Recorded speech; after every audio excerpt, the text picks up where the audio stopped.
삼성 결국 통신사를 제쳐버렸네요. 산속 깊은 곳까지 먹통이던 갤럭시 이제 달라집니다. 기지국 통화할 필요도 없이 머리 위 위성에 바로 문자를 쏘거든요. 통신사 패스하는 시대 드디어 막이 올랐습니다. 이상하죠? 고작 산악 조난용 SOS 하나 들어갔을 뿐인데 내노라 하는 전 세계 통신사들이 덜덜 떨기 시작했어요. 지난 30년간 연결망 쥐어잡고 매달 통신비 꼬박꼬박 챙기던 통신 권력, 거기에 처음 금이 간 겁니다. 그 압도적 권력 앞에서는 세계 1등 삼성마저 눈치를 볼 수밖에 없었죠. 진짜 소름 돋는 포인트는 딴 데 있습니다. 단순히 위성수 늘린다고 이 패권 싸움에서 이길 수 있는 게 아니에요.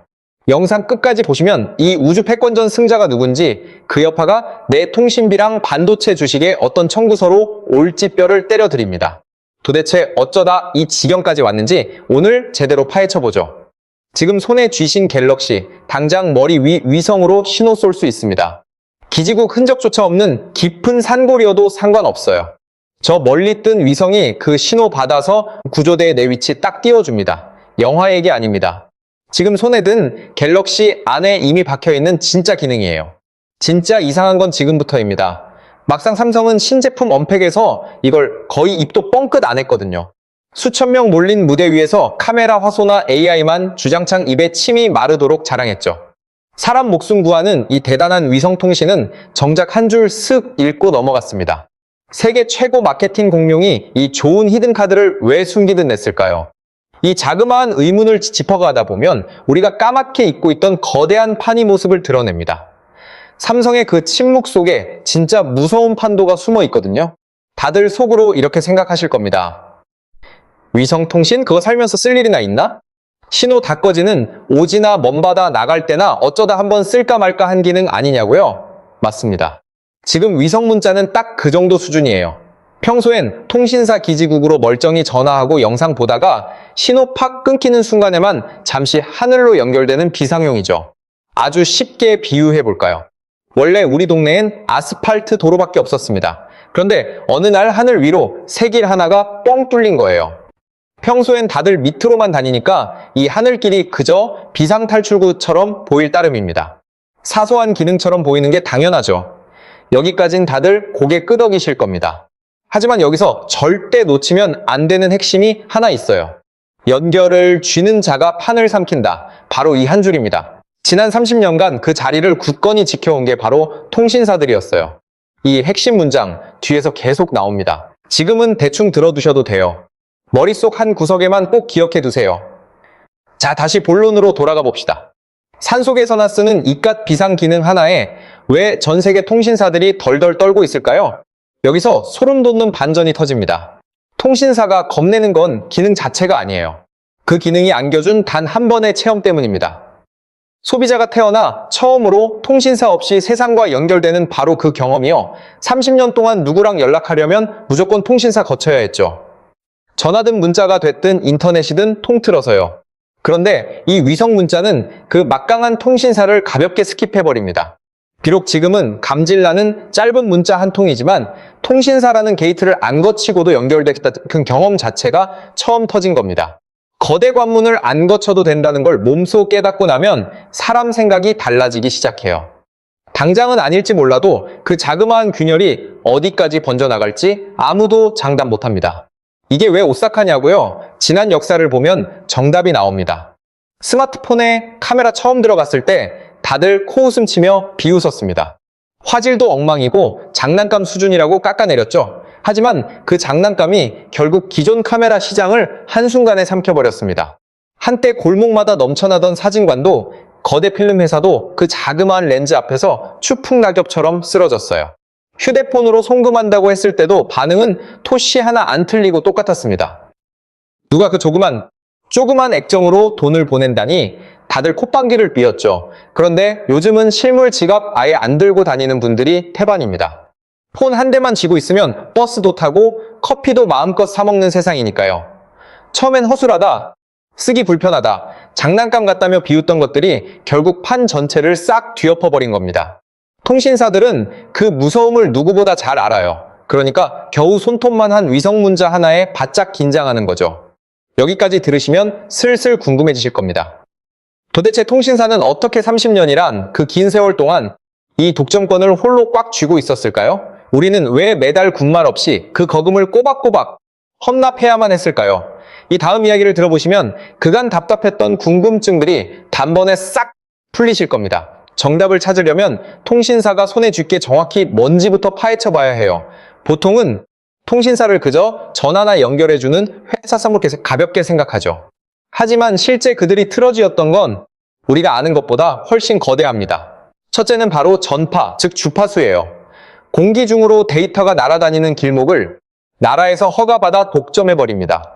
아무나 못 들어오게 입구부터 통제해버린 셈이죠. 그 위에 전국, 구석구석마다 기지국을 촘촘히 박아 넣습니다. 산꼭대기든 지하철 구석이든 터지게 만드는 그 무시무시한 그물망을 깔아버린 거예요. 이 그물망에만 수십조 원이 박히니 감히 딴 회사가 덤빌 엄두도 못 냅니다. 거기에 요금제 새로 짜고 새 폰 살 때 보조금 선심 쓰듯 얹어주면서 약정이라는 쇠사슬로 수년씩 묶어버립니다. 이 약정 탓에 맘에 안 들어도 섣불리 딴 데로 갈아타지 못하는 거죠. 마지막 결정타는 그 조그만 유심칩 하나로 본인 인증을 싹 다 관리한다는 겁니다.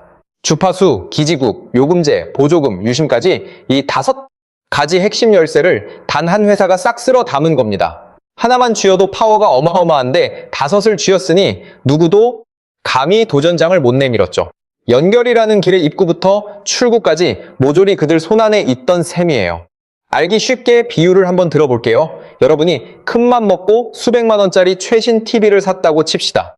그 지출은 살 때 딱 한 번 내면 그걸로 끝입니다. 다시 돈 달라고 떼쓸 일 없는 장사죠. 그렇다면 아파트 관리비는 어떤가요? 매달 꼬박꼬박 숨쉬고 사는 한평생 나갑니다. 장사꾼들이 왜 그렇게 구독이니 멤버십이니 매달 정기적으로 꽂히는 돈에 목을 맬까요? 한번 크게 버는 것보다 매달 적은 돈이라도 꼬박꼬박 꽂히는 게 훨씬 무섭기 때문입니다. 통신사가 바로 그 황금알 둥지에 앉아 있는 겁니다.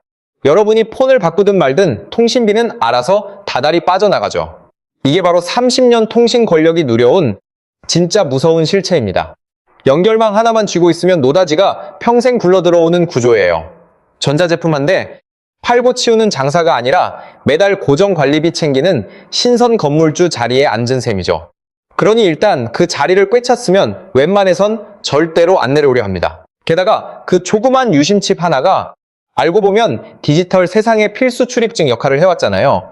이 칩이 박혀 있어야 내가 진짜 나라는 걸 증명해 주니까요. 옛날에 집집마다 쇳대 들고 다니던 시절 한번 떠올려 보세요. 그 쇳대가 지금은 도어락 비밀번호나 지문으로 바뀌어 손가락 하나로 툭 열리죠. 유심 역시 똑같은 수순을 밟고 있습니다. 손톱만한 실물칩이 폰 내부의 가상 코드로 스르륵 스며드는 시대가 눈앞에 다가온 겁니다. 숫자 딱 하나만 짚고 가죠. 통계청 가계동향조사 자료를 보면 국내 한 가구가 통신비로 지출하는 돈이 한 달 평균 약 16만 원입니다. 감이 잘 안 오시죠? 1년이면 200만 원에 육박하는 거금이 통신비라는 이름으로 매년 새어나가는 겁니다. 가구마다 한 해도 빠짐없이요. 한 집에서 200만 원이면 수천만 가구가 모인 대한민국 한 해 통신비는 입이 떡 벌어지는 액수가 됩니다. 이 막대한 돈이 지난 30년간 어디로 흘러 들어갔을지 한번 곰곰이 계산해 보세요. 여기서 아까 말씀드린 그 공식이 다시 등장합니다. 연결을 쥐자가 판을 삼킨다. 이번에도 토씨 하나 안 틀리고 똑같죠. 30년 동안 그 연결고리를 틀어쥐고 거대한 현금 흐름을 홀로 독식한 게 바로 통신사였습니다. 하지만 여기서 우리가 까맣게 잊고 있던 사실이 하나 있어요. 이 권력이 대체 얼마나 막강한지 잠시 멈춰서 따져봅시다. 세계 최정상 기업 삼성전자, 그 삼성이 도리어 통신사 앞에서는 한낱 을에 불과했다는 사실입니다. 무슨 소리냐고요? 미국 현지 시장만 봐도 단번에 감이 오실 겁니다.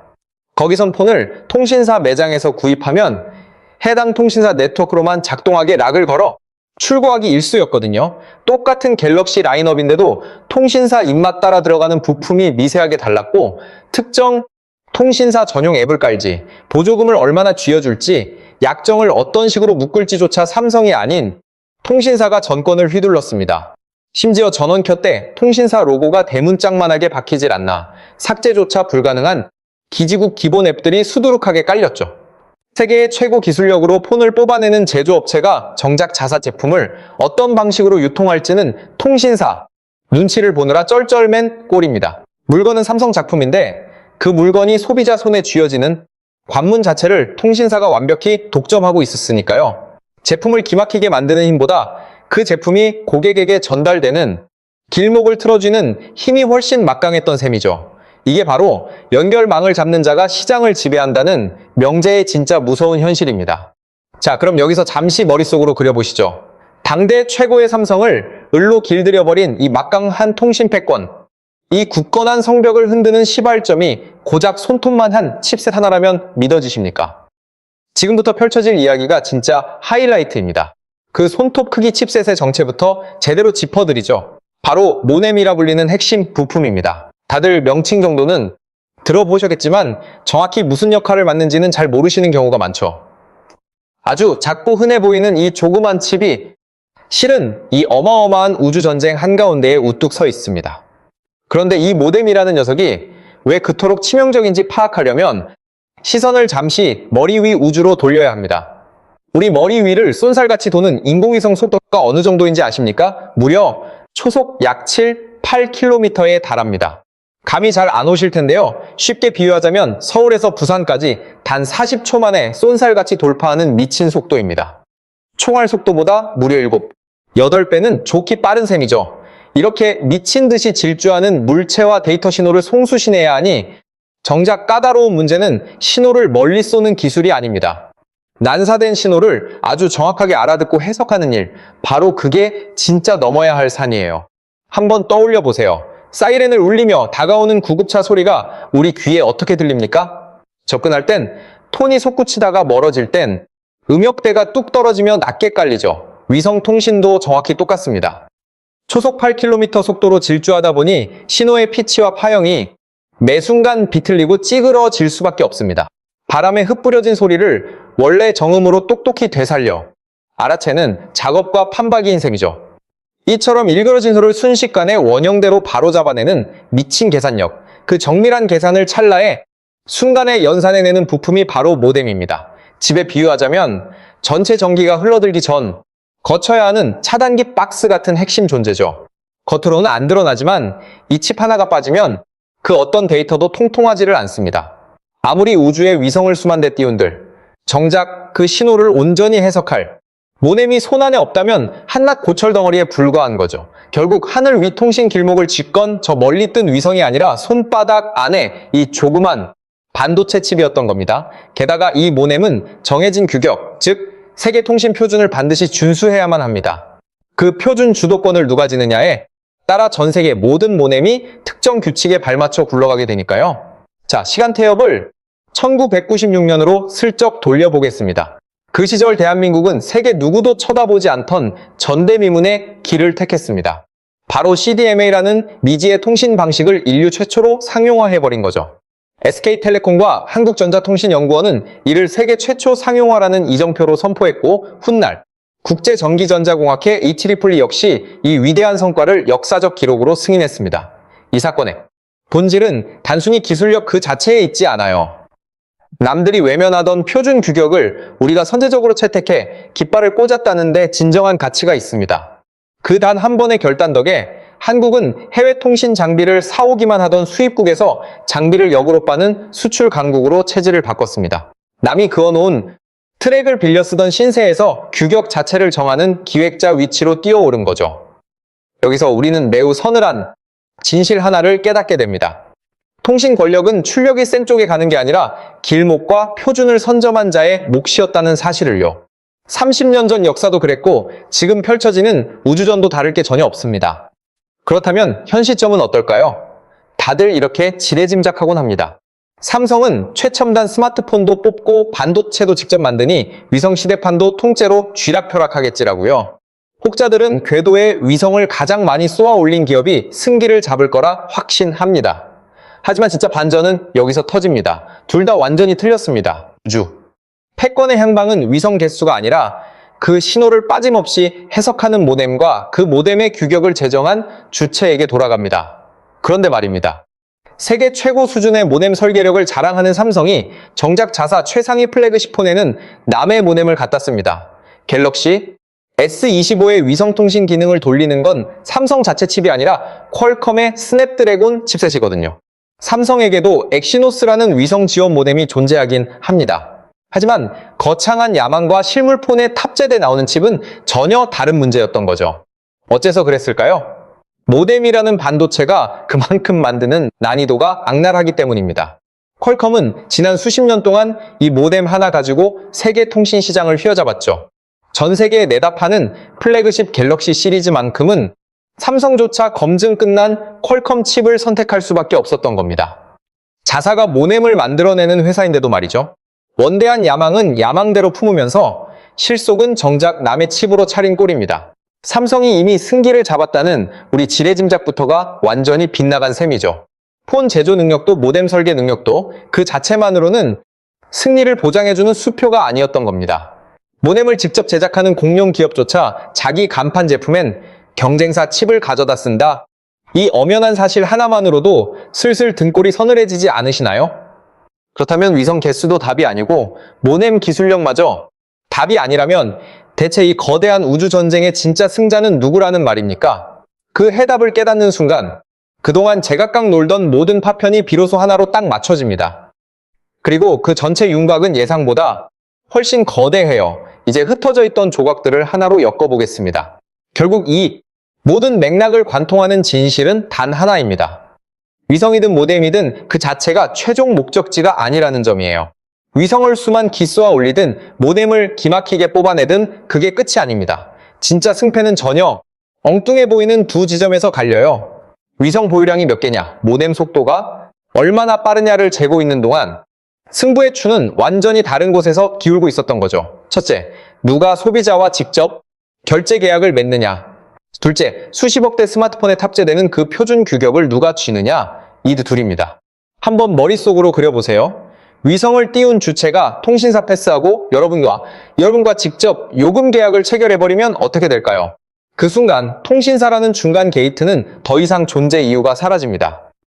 그리고 수십억 대 폰이 따르는 표준을 손에 쥐면 그 플랫폼 위에서 펼쳐지는 모든 비즈니스가 내 규칙을 따라야만 하죠. 비유를 하나 들어볼게요. 어떤 이는 동네에서 제일 잘 나가는 대형 매장 하나를 소유하려 애썼습니다. 반면 더 영리한 자는 그 동네 도로의 규격 자체를 본인이 직접 정하려 했죠. 차선 폭을 내가 지정해버리면 그 위에 들어서는 모든 상가가 내 가이드라인을 맞춰야 하니까요. 간판 크기든 주차장 규격이든 결국 전부 내가 그어놓은 선 안에서 정해집니다.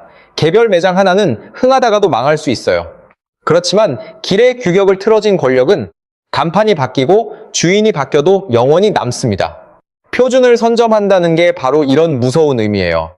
당장 눈엔 안 띄지만 한번 쥐어잡으면 가장 오랜 기간 군림하는 힘입니다.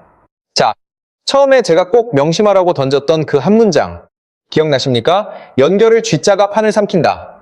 이 명제가 비로소 여기서 완성됩니다. 30년 전 그 연결고리를 쥐건 통신사들이었어요. 그리고 지금 그 왕자를 노리는 건 표준 규격과 고객 접점을 선제적으로 틀어진 자입니다. 위성을 제일 많이 쏘아 올린 자도 모뎀을 가장 정교하게 깎아낸 자도 아니라요. 무대 위 주인공만 바뀌었을 뿐 판을 움직이는 게임의 규칙은 30년째 토시 하나 안 틀리고 똑같았던 겁니다. 껍질을 벗기고 또 벗겨내도 가장 깊숙한 핵심엔 늘 이 한 줄이 새겨져 있던 셈이죠. 그런데 이 이야기가 까마득한 먼 미래의 공상처럼 느껴지십니까? 천만에요. 이미 우리 눈앞의 현실에서 그것도 무서울 정도로 빠르게 진행되고 있습니다. 일론 머스크의 스타링크는 구상 단계에 머물러 있는 게 아닙니다. 2025년 7월에 이미 상용 서비스에 닷을 올렸어요.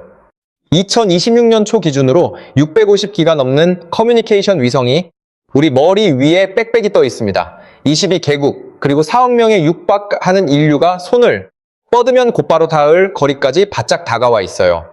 중국의 화웨이는 한술 더 떴습니다. 2022년엔 위성 단문 메시지를, 2023년엔 위성 음성 통화 기능을 세계 최초로 상용화하면서 소비자용 위성 통신의 문을 가장 앞장서서 열어젖혔죠. 삼성이 선두주자였던 적은 단 한 번도 없었던 겁니다. 우리가 막연히 앞서가고 있다고 착각하는 사이 누군가는 이미 우주 한복판에 자기네 깃발을 꽂아둔 셈이죠. 전문가들은 이렇게 진단합니다. 현재의 통신 규격을 그대로 계승하는 위성에 직접 다이렉트로 붙는 기술이 2030년이면 전체 사용자의 95%를 점령할 거란 관측이 나옵니다. 바로 이 핵심 표준 통제권을 두고 현 시점 미국과 중국이 정면 충돌하고 있어요. 글로벌 우방국들이 공유하는 범용 표준이냐, 아니면 중국이 구축한 독자적 표준이냐, 우주 공간 위에서 거대한 두 진영이 각자 깃발을 꽂고 팽팽히 맞서는 중입니다. 어느 쪽 규격이 전 세계를 접수하느냐에 향후 30년의 우주 패권이 달린 사투죠. 시장 파이 크기는 집계 방식에 따라 2030년 기준 26억 달러에서 무려 170억 달러까지 시각차가 존재합니다. 하지만 단순 액수보다 서늘한 건 그 성장 폭발력이 미쳤다는 사실이에요. 한낱 가벼운 안전 옵션이라 치부하던 기능이 어느새 수백억 달러짜리 매머드급 판으로 커진 겁니다. 자, 이 거대한 판때기가 지금 우리 정수리 위 우주에서 거세게 돌아가고 있습니다. 그런데 말입니다. 이게 도대체 내 삶과 무슨 상관이냐고요? 저 까마득한 하늘 위 남 얘기처럼 느껴지시겠지만 천만의 말씀입니다. 이 우주전의 파장이 왜 하필 여러분이 매달 받아보는 통신비 청구서로 똑 떨어지는지 이제부터 들으시면 등골이 다 오싹해지실 겁니다. 자, 그렇다면 이게 과연 우리 실생활과 어떤 고리로 엮여 있을까요? 결론부터 찌면 이건 결코 건너편, 구경거리가 아닙니다. 당장 여러분의 지갑 사정과 밥줄에 직결된 이슈니까요. 이 거대한 흐름이 우리 삶을 파고드는 결정적 맥락 세 가지를 짚어드리죠. 첫째는 산업입니다. 삼성이 자체 인공위성을 우주로 직접 쏘아 올리는 주체는 아닙니다. 하지만 국제표준단체인 3GPP 규격에 딱 맞춰 모뎀을 설계하고 그 반도체를 직접 구워내는 파운드리를 갖췄으며 완제품 디바이스까지 직접 찍어냅니다. 반도체 제작 능력과 표준 기술, 디바이스 제조력까지 이 셋을 모조리 틀어진 국가? 전 세계에 몇 안 됩니다. 위성 쏠 여력이 넘치는 미국이나 중국조차 이 삼박자를 완벽히 갖추진 못했으니까요. 우주에 위성 띄우는 건 막대한 돈만 들이부으면 흉내라도 냅니다. 하지만 그 위성과 스마트폰을 매끄럽게 연결하는 표준 핵심 기술은 절대 하루아침에 카피할 수 없거든요. 위성을 쏘아 올리는 물량이 아니라 그 표준 규격 내부를 채우는 노하우를 가졌다는 점. 이것이 바로 대한민국이 이 판에서 움켜쥔 히든카드입니다. 둘째는 지갑입니다. 아까 제가 짚어드린 매달 통장 빼가는 그 16만 원. 기억나시죠? 지금은 그 거금이 통신사 한 곳으로 100% 꽂힙니다. 그렇지만 위성 구독 서비스가 정착되고 ESIM이라는 디지털 기술로 통신사를 자유자재로 갈아타는 세상이 오면 어떻게 될까요? 그 막대한 현금이 한 곳이 아닌 여러 플레이어로 갈라져 흩어지기 시작합니다. 비밀번호 바꾸듯 통신사를 터치 몇 번으로 손쉽게 바꾸는 시대가 열리는 거죠. 30년간 철옹성 같던 통신 청구서에 비로소 균열이 생기는 겁니다. 기존 통신사엔 치명적 위기겠지만 소비자에겐 선택권이 대폭 늘어나는 호재일 수 있죠. 물론 그 핵심 길목을 외산 기업이 전부 싹쓸이한다면 판도는 또 나빠지겠지만요. 마지막 셋째는 안보입니다. 대형 재난으로 지상의 기지국이 싹 다 마비되더라도 하늘로 열린 통신망은 끝까지 줄기차게 살아남습니다. 그런데 그 우주 백번망을 해외 빅테크가 전권 독점하고 있다면 어떨까요? 과연 그게 우리에게 든든한 방패막일까요? 아니면 치명적인 급소일까요? 대재앙으로 통신탑이 무너져도 굳건히 버티는 통신망을 외산 기업이 전적으로 쥐고 있다면 그건 안전판입니까?